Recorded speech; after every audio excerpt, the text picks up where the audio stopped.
Hello, everybody, and welcome to Level the Field Leadership. As always, I'm very, very, very thankful, very excited that you have decided to join me for the next 20 minutes or so just to have some intentional growth, right? Like, we can't change what we don't measure, we can't change what we don't address. And so I'm just really thankful that you continue to show up on the second and the fourth Tuesday of every month just to get a little bit of learning and development underneath your belt. For those of you that are new, welcome. There are 80 other episodes that you can go back and listen to. So, obviously, you're listening to this one because there's something you feel that is really and truly holding you back. So, we're going to dive into it. I've got three things that I just want for all the newbies and anybody that's a seasoned pro listening to this podcast to really stop and think about. And quite frankly, if I'm the only one that needs this, then I'm going to do a monologue to myself. So, it is what it is. I do believe that having this podcast or having any tool really that you can use, it can help you level the field of challenges that you encounter in the work environment because you have those tools necessary to be able to correct the issues or even better avoid them altogether, like because you did the right thing and so now you're not in this hot water.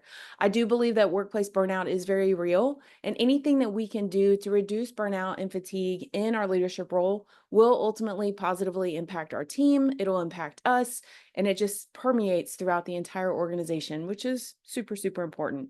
Like I said, I do try to post a new episode on the second or the fourth Tuesday of the month, so maybe this can be something that you and a couple of colleagues at work get together and listen to, and then you have a conversation about it. See what it is that you're going to do, hold each other accountable.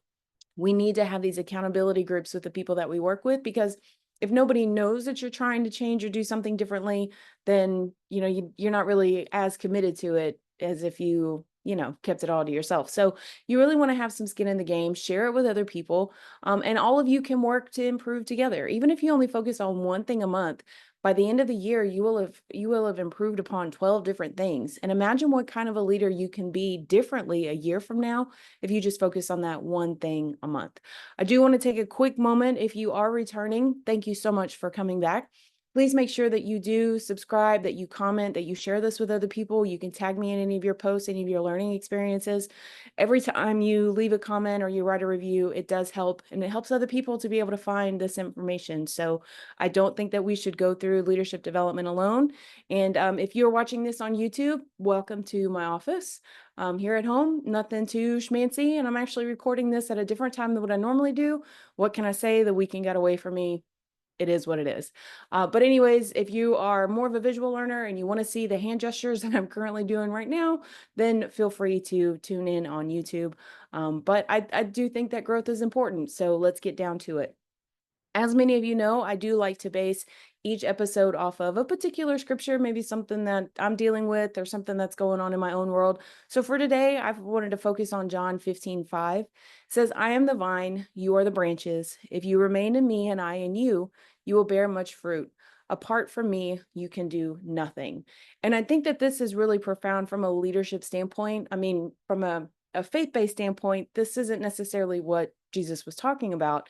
But on the flip side of that, we're on a team for a reason. Like we need other people to be successful in our work environments. We can't expect to do everything 100% by ourselves and then wonder why something didn't go the way we thought it did, or maybe, it wasn't as efficient as it should have been. Like there could be so many different excuses that we make, but if we had just simply asked other people, hey, do you mind helping me with this project? Or, hey, do you mind taking over that part of it for me? Or can we push that meeting back by like, an hour or so that way I have time to kind of review the information?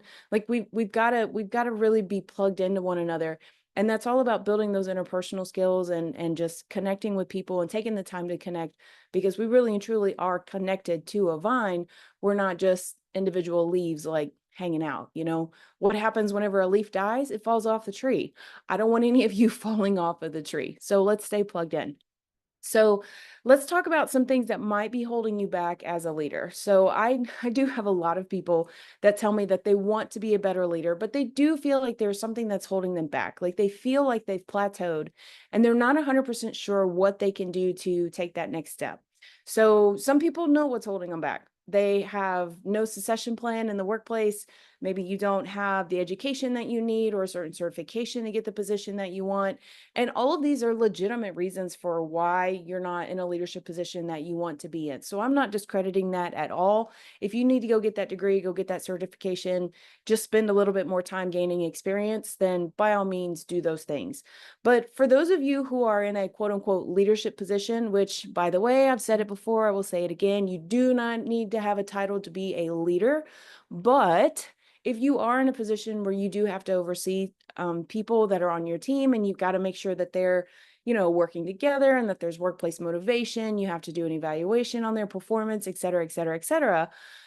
It could be that you're just feeling really, really stuck. And so you're not really sure if you're even still being effective as a leader because you don't feel like you're making any sort of progress either professionally. You haven't really seen your team kind of take that next step as far as thriving goes. And so what I would like to do is for this particular episode, like I said, is just to stop and think about, are you doing these three things? Because if you're not doing these three things, I can promise you one of these three, if not all three, are what are holding you back as a leader. So let's get into it. And remember, feel free to pause this at any time. Sometimes information, it can be information overload. And you're not really in the headspace right now to listen to it. So I know sometimes whenever I hear something that's kind of heavy, I need to pause it and kind of think about what it is that this person has said. So I really have time to kind of marinate over it.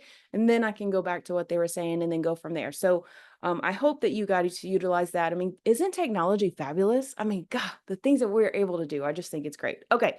So number one of the items that I really want to stress with everybody is the reason why you may not be really moving forward as a leader, or you don't feel like you really are able to take that next step, is because just straight up, you are not being authentic. So I talked about this in episode 50 when I had the wonderful privilege of interviewing Miss Julie Jenkins. She's an HR professional guru. If you have any questions or want to know anything about HR, she's definitely the person to go to. But let's be honest, people can spot a fake. And in the world of social media, whenever we have all of these different filters and people can, say something and then erase it and then retype it and, overly craft and then forget about it when you've got, AI programs where you can drop some sort of comment in and then it's got some prompt that shoots back to you. I mean, people know if you're being sincere or not. They know if you care about them. There's so much fake all around us that spotting a fake is just getting easier and easier and easier. People can tell if you really and truly are all in on your role or if you're just going through the motions. So I want you to really stop and ask yourself, like, why are you holding your true self back? Like, what is it that is keeping you from being 100% present, 100% authentic with the people that you are working with? Are you afraid of rejection? Are you afraid of stepping out of line? Are you afraid of saying something that's going to end up offending or hurting someone else's feelings? Like we're in this environment where maybe we feel like we have to tiptoe around every little thing that we say. And I'm not saying to just go out and be hateful towards people. Like, let's not do that, right?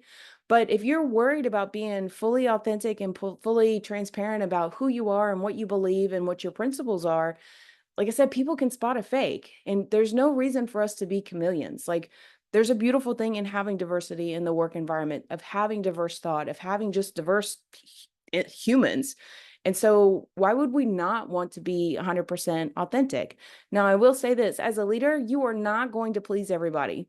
So if you're worried about trying to do that, well, that's a whole nother issue that we need to address. You're not going to please everyone. And whenever you get into this mindset that you do have to please everyone, that is when the one person you stop feeling comfortable with is you.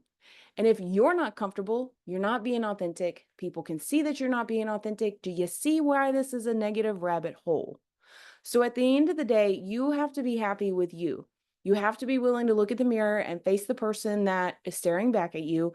And if people don't like you, instead of wondering what you can do differently, just stop and remind yourself that these individuals actually did you a favor. So everybody may not like every little thing about you, but they can still respect you as a leader. Like I've There are people on my team that I know have political differences than I do, that I know listen to different music than I do, watch different movies, believe, Ford versus Chevy, and don't even get me started on our college teams differences, right? But at least they know that I'm 100% authentic, that I'm not going to be hateful, that I'm not going to be bashful. I respect your right to have an opinion, even if I think your opinion is way wrong, but I still respect your right to have that opinion, and I'm not going to blast you for it. But I'm also not going to back down on my side either. I'm going to be authentic. I'm going to be 100% who I am. And at least if you're honest with them, then they know what to expect no matter what situation. And you are not going to be everybody's cup of tea. So stop wasting your time. If they decide to walk away from you, if they decide, you know what, I'm going to transfer to a different team, or I'm going to quit this organization altogether, in some ways they actually did you a favor, because you need people that are going to mesh well with you. You need people that are going to be willing to discuss issues, or to bring things to the forefront. And if they're not willing to do that with you, then it's just going to create more and more issues on your team. So my point is, whenever you show up, flaws, perfections, curiosities, knowledge, ability, skills, and all, just everything, every part about it, you are 100% present. And this is how you really show your team that you're all in. You give them direct answers. You don't beat around the bush when they ask you a question, but your words are still kind. You remember their birthday. You see how their kid's soccer game went. You ask them, man, I'm really sorry that your quarterback did those things for that college team, but you're real, and you share your flaws. You share your shortcomings just as equally as you would share your success. And you freely share information that will be helpful for them, even if it's not the news that people want to hear, because I can promise you, they are more likely to be thankful that you told them bad news than if you either didn't tell them any news at all or they were blindsided by it, right? Like, I would much rather know exactly where I stand and just have all of the information up front than for this like bulldozer to metaphorically knock me down because my leader was withholding information for the last month when they could have told me about it and I could have worked through it and done something about it, right? So, number one, are you willing to be authentic and genuine, show up 100% with people? That's item number one. Item number two, let's talk about those failures of yours and how much are you letting those failures hold you back? So let me let you in on a little bit of secret, and you might want to turn this up just a little bit if you're listening to this on an audio standpoint. Yeah, you're not perfect. Ha, there, I said it. You're not perfect. You are going to make mistakes. You are going to mess up. You're going to say the wrong thing. You're going to trip whenever you're walking, on a flat sidewalk. And I say that because I actually did that today. And you're going to misinterpret information. But I mean, even I'll give another example. Last week I had to do a class observation. I literally went to the wrong classroom. So I'm sitting there, it's the back of the room, it's 7:45 in the morning, my coffee hasn't kicked in, and I'm looking around, I'm like, I don't think these look like my students. Like, something just isn't clicking, and the instructor told me that she normally gets there at like 7 in the morning, and there's no instructor, and here we go, the class starts in like 5 minutes. Like, what is going on?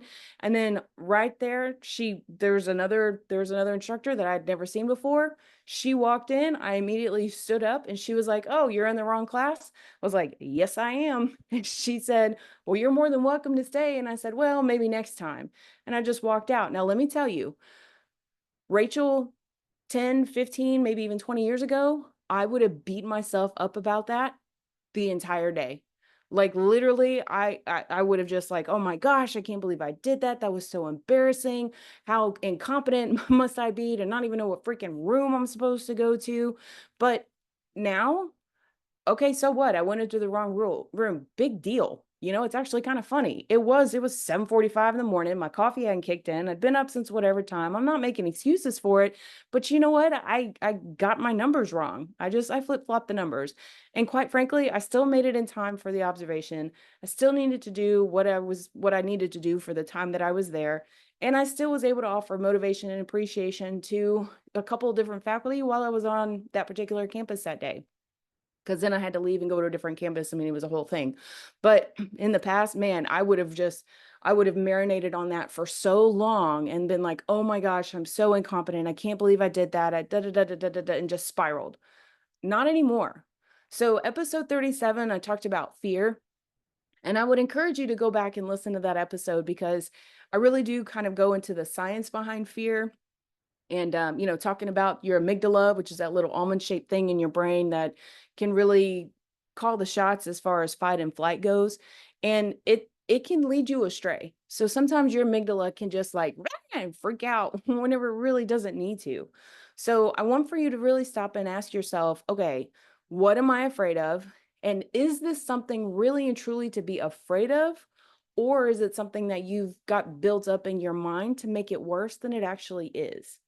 So, too many times we focus on all of the ways that we fall short instead of all the times that we've been successful. We focus on our flaws instead of our strengths. We worry about well, what happens if I fail? Or what happens if this doesn't go well? Or what happens? What if? But man, you have no idea how many people are actually rooting for you. You have no idea how many people want for you to actually succeed. Now, there are some people that want you to fall flat on your face. But we don't care about those people, right? Because we're going back, item number one, we're going to be authentic. We really don't care what those individuals have to say because there are more people behind you and supporting you than are against you. So we're going to take those fears, we're going to face them and say, you know what?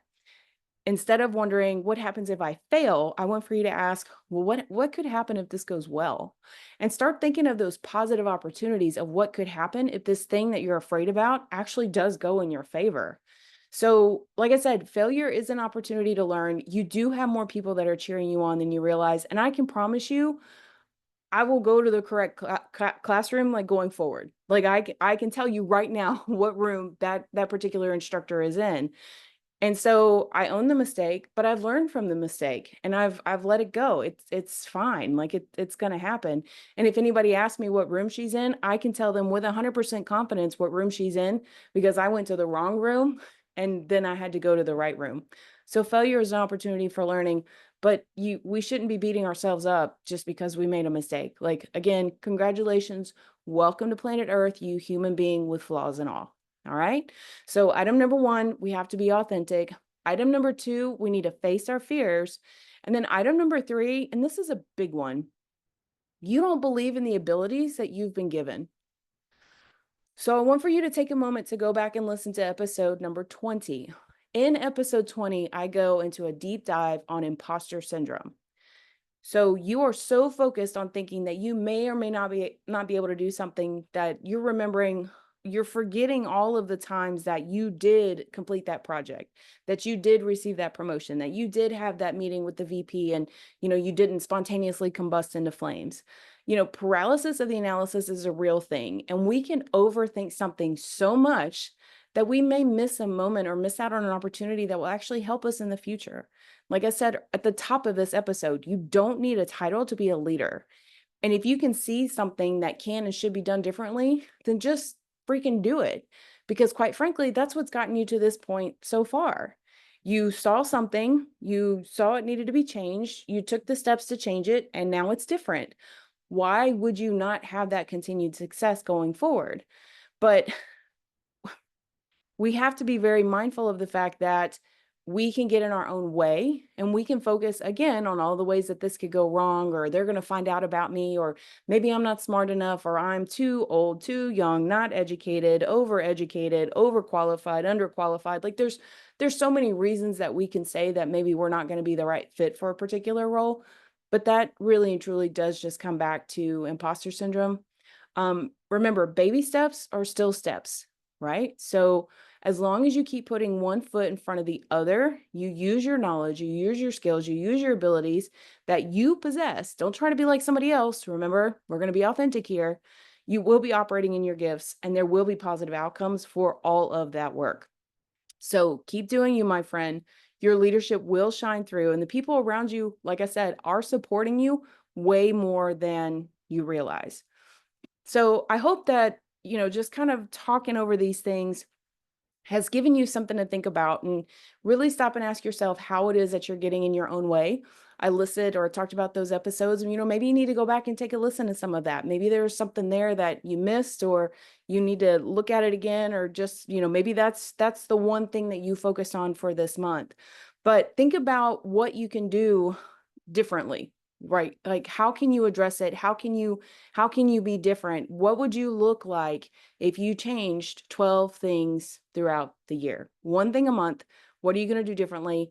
Starting with being authentic, not succumbing to fear, and then also just embracing the skills and the abilities that you have. Other people are already taken. Be yourself, okay? Because we need more of that. So, in closing, just remember you are made to be a leader right where you are, wherever you are leading. And I truly believe that this podcast can help you level the field of challenges you face while walking this journey of leadership. Take care of yourself, take care of your team. You can 1000% do this. And until next time.